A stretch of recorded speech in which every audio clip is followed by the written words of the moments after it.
G'day and welcome to Mark and Sam After Work.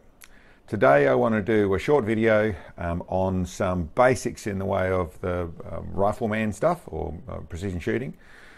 Some things I've run into, questions I get occasionally, and some stuff I've seen that I'd like to make a comment on. I've got a notepad of bits and pieces that I want to keep bringing to people to try and help the shooting community around the world.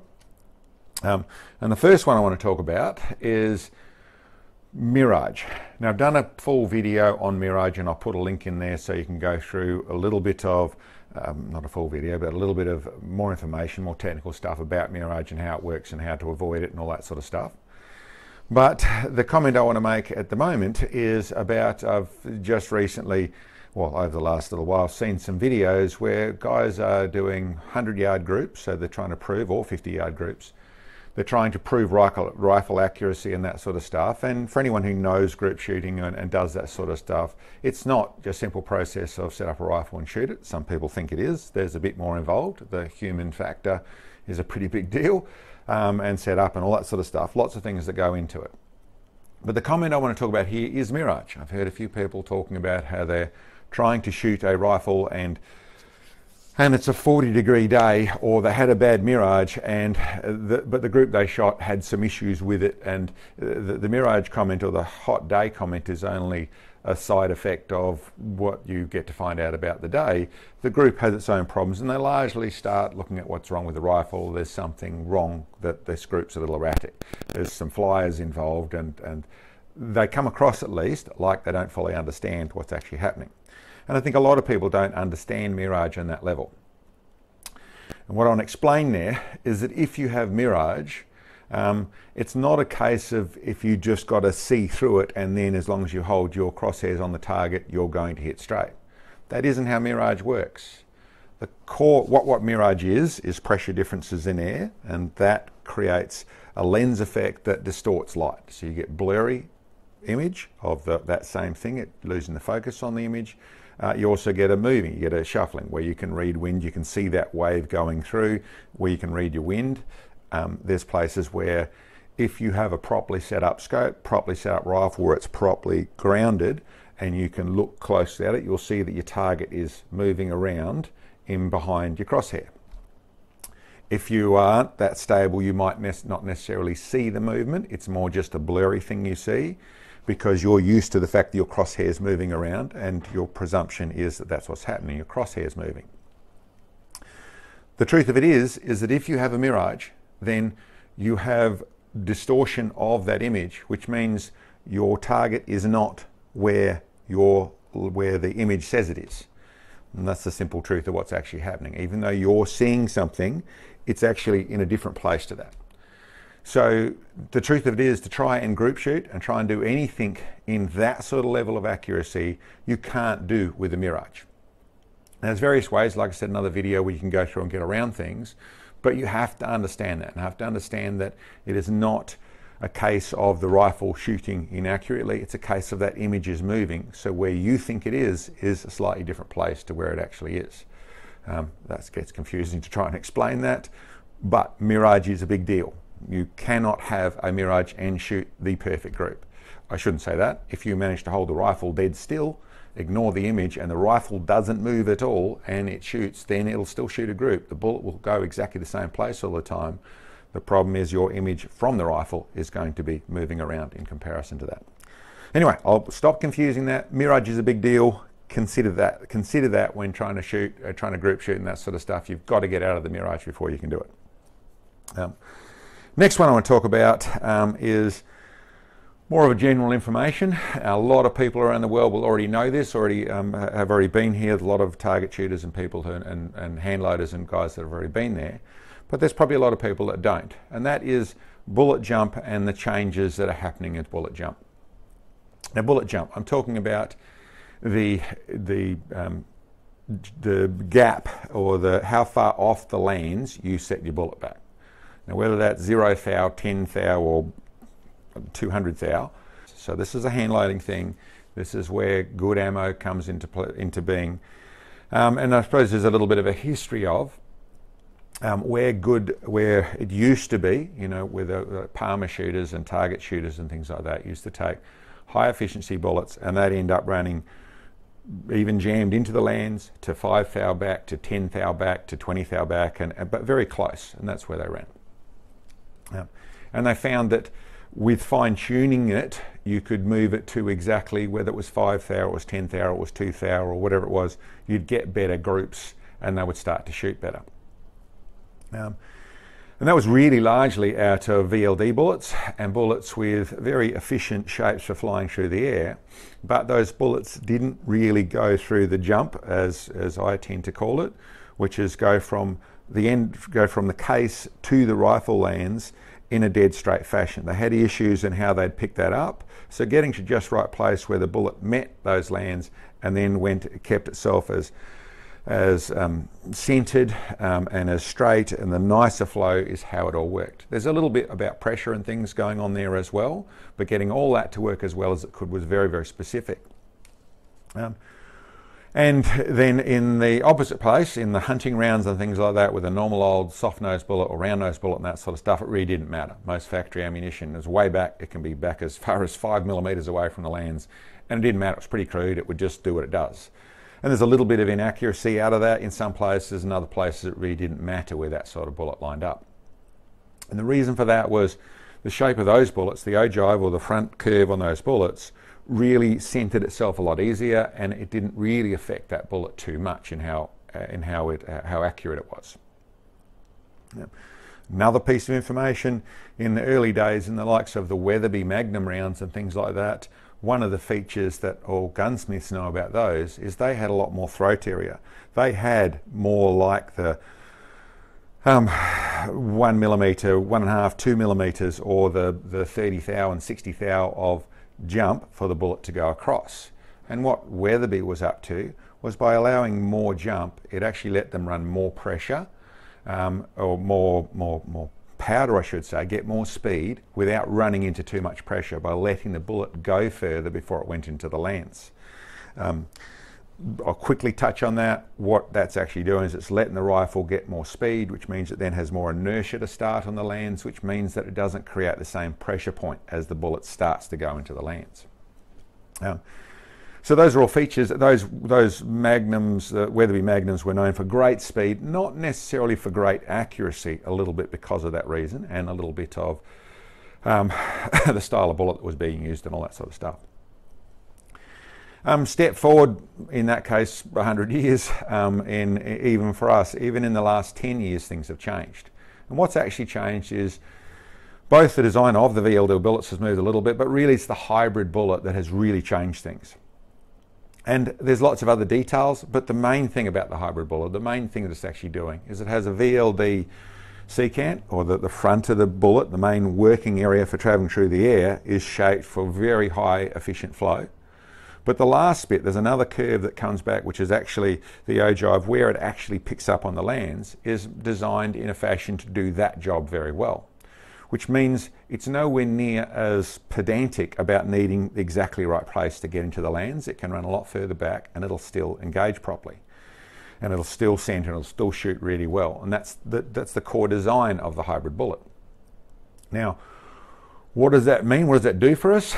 Well, what a lot of people are finding, what I've found myself, especially in higher speed rounds, is that actually running the bullet further back.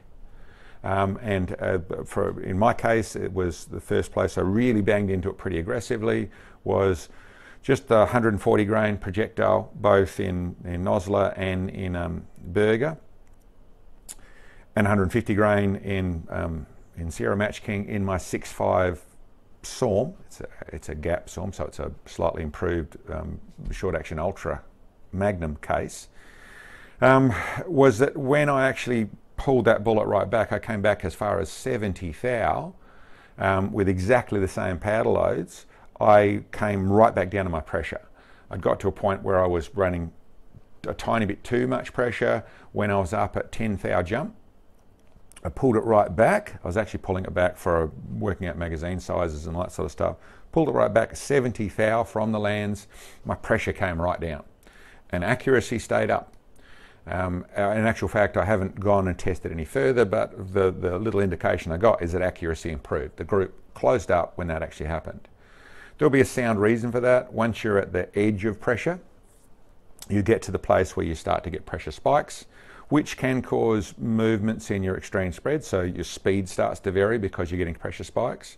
But the other thing that's happening there is you're getting more shock through the gun. Because you're running full pressure, you're getting more shocks, you're getting more barrel whip, you're getting more harmonics through the rifle. Everything's more aggressive because you've got higher pressures. You bring your pressure back down to a happier place. It's a softer burn, it's a softer release, and naturally, as most things, you start smacking it so hard, it'll start to operate smoother, and it'll start to perform better. You get a better grip. So my comment is, listen, it is definitely moving into a case where actually coming back for the people who are still stuck in that groove of get it all the way forward, get that minimum jump, and that's where it'll be good. It's not necessarily the case. Now, I'd say there are some that I still run all the way forward. They work well. They don't have any issues. There's other times where you're trying to get enough powder in there and all those things, and it's not the same for everything, but it's something to keep in mind. In some cases, you'll find, I found in my indication at the moment, it's in more of the high speed stuff. That's actually where the issue is, but it's a real thing. Pulling that bullet back really helped. So something to keep in mind. The last bit of this short video is barrel life. I get lots of questions about barrel life, about how long is it going to last? You run such a high speed bullet, you know, and your barrel life, you're going to have a really short barrel life. So what's it worth? Why would you go there? Yada yada, or just questions about how they last. And I suppose my honest first off answer is I have very little issues with barrel life. A little bit, the amount of rifles I shoot probably helps, but I think it's largely how I shoot them and what I shoot them with.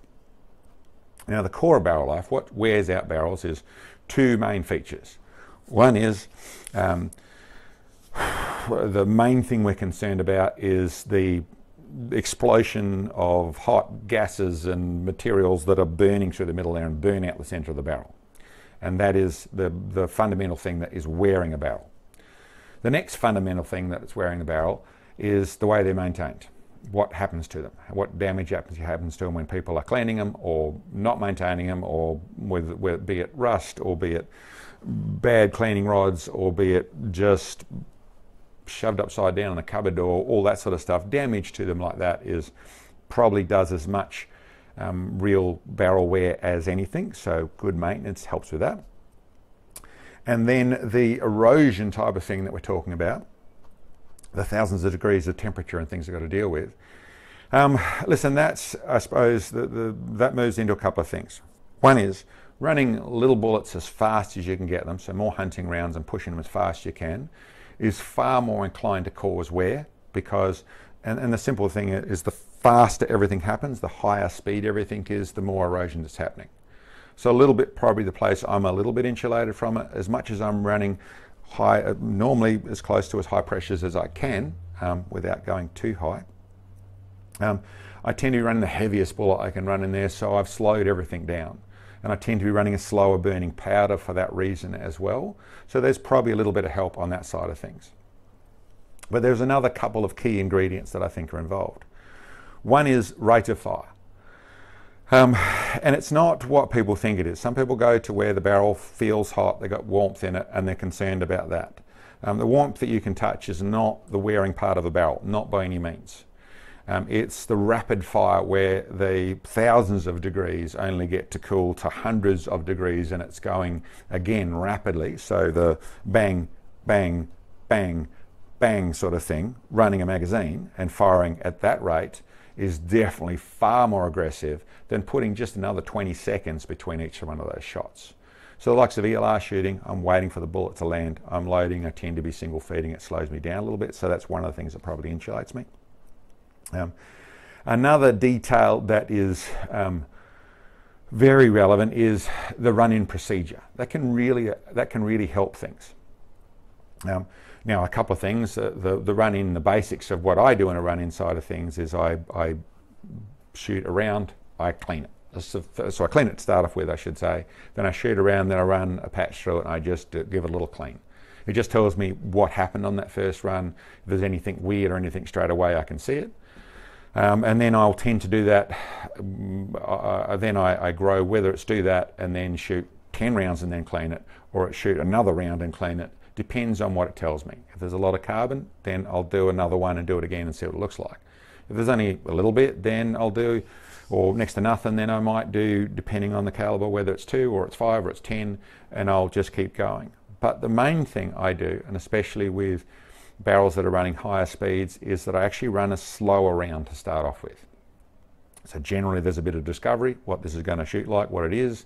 So I'm doing up some lows to suit it, and I'll tend to be running a slower bullet, a good quality bullet. I think there's some value in running, rather than some cheap, soft copper jacketed rounds that I use my burgers. I use good bullets through the fact I'm going with the fact that the copper is slightly harder, it's nicely polished, and it's not going to leave too much of itself there. So that's my personal logic. Whether that makes any sense or not, or is there any reality to it's another thing. But I tend to be running some slower rounds. So I'll run a little less powder with the heavier, good quality bullet. So I start off in that place and then just build up and just go through. I'll still try and shoot the 30 to 50 rounds in the first time I'm out, but I'll take my time doing it, and I will have cleaned it half a dozen times at least through that process. And that's no more than I will use simply a bit of ballistol. I'll run a mop up and down it. I'll run a couple of patches through it, make sure it looks good, and then I'll go back to shooting again. But it lets me know what the barrel, how it's behaving, but it is part of that breaking process, which is just a little bit of tempering the barrel, a little bit of just gently building up on it. And I should say briefly in that, I definitely have heard the stories from gunsmiths in Torrington where guys have destroyed barrels, and I mean seriously destroyed barrels on their first day when they're running them in. What you have to do that, I don't know, but I've really seen the evidence of barrels that have been torn to pieces. The last one I saw, the actual front, it would be half an inch, it's a bit hard to say, I was sort of looking down, maybe 3/4 an inch of the rifling was gone. And I don't mean gone in the fashion of it was worn, it had fallen out. So what I suspect had happened, that had been hit that hard right at the beginning that it had hardened all the barrel, all the rifling at the beginning, and then it actually cracked out. So there was a gap where probably a millimetre of material was missing before the rifling started. The guy was getting amazing speed out of his rifle, but didn't shoot very well. And I presume that's just the massive heat to start. There might have been another feature wrong with the barrel, but I've heard the story several times where there's a lot of problems, and it's actually because someone goes and gets their box of ammo and just starts shooting and goes flat out into it, full bore. And like I said, you start running a magazine on a high-speed round, there's a lot of temperature going on, and that is, I suppose, the core of it. When you have thousands of degrees of temperature in your barrel, and you are firing a bullet every 3 to 5 seconds of running a magazine through it, because you've got a 3 or a 5 or a 10 round magazine and you're just going bang, bang, bang, that's hard work. That's where it gets to, like a lot of mechanical things, once they're hot is when they're weak. Just let them cool, just give them enough time to come back down into the below the hundreds or into the hundreds, where it's 150 or 250 or 300 degrees sort of things. When that surface temperature can come down to that, then it's ready to go again. And you have to keep in mind, it only has to come down to that. It doesn't need to come down to where it's cool to your hand or anything. It just needs to be able to transfer those thousands and high hundreds of temperatures or degrees C or degrees Fahrenheit out into the surrounding metal. It'll all even up its temperature fairly quickly, and shoot again. So it just moves into a few more seconds in truth, and things will last a lot better, and take it easy to start off with. Listen, that's probably about what I can tell you. I suppose the last bit I was going to go into the barrel life side of things is that I haven't really run into problems with barrel life at even on like my 223, which is coming up to 3,000 rounds. Sorry, my 243, just a Howe 243 24-inch barrel. It shot some little aggressive stuff in the beginning of its life, some little fast stuff at 4,000 feet per second in the 55 grain bullets. It now shoots 95 grains, but it's coming up into the over 2,500, coming up to 3,000 rounds. It's still shooting really well. And I'm trying to put some logic into why this stuff is working well. It's getting lots of life, and a lot of people are very concerned about barrel life. I think there's very much in how you use things, and there's very much to consider. In some cases slowing down, in other cases that's how it is, then you know you're going to go through barrels a bit more regularly. Anyway, that's my short stuff. Mirage, bullet jump, barrel life, just some little tiny comments about it. Hope it helps. Thanks for catching up with us, and we'll see you next time. Hi guys, Sam here. For folks that are interested in our products that you will have seen in our videos, these are all products that Mark has designed through our experience in ELR shooting. We manufacture them here ourselves. The likes of our adjustable bag bases, bag riders, bipod systems, muzzle brakes, shot data recording sets, and even our great fun little 22 long rifle target. These are all available on our web store, the links to which are below this video, along with our contact information. And guys, we work hard at putting these videos together, so we appreciate all the help we can get. For those of you who haven't subscribed, don't forget and hit the bell so you get notifications of when our videos come out. It would be awesome to get some financial support. So for those of you who can purchase support bits on our web store, which help us bring these videos to you. Thanks for watching. See you next time.